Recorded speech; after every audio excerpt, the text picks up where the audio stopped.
Oo. Tapatan nyo yan. Start pwede tiwain nyo. Yun o.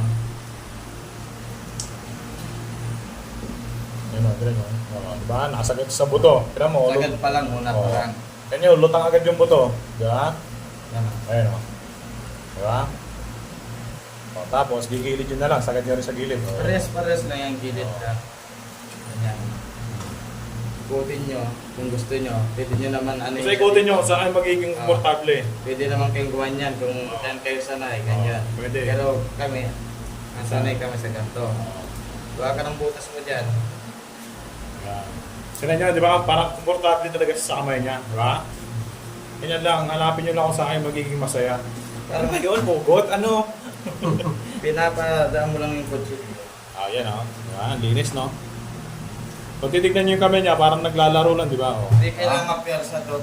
Bigyan nyo siya ng space na konti kasi pag pinapadaan nyo siya yung nag-ano, hindi mo nilalaki yung kutsilyo na sobrang weak.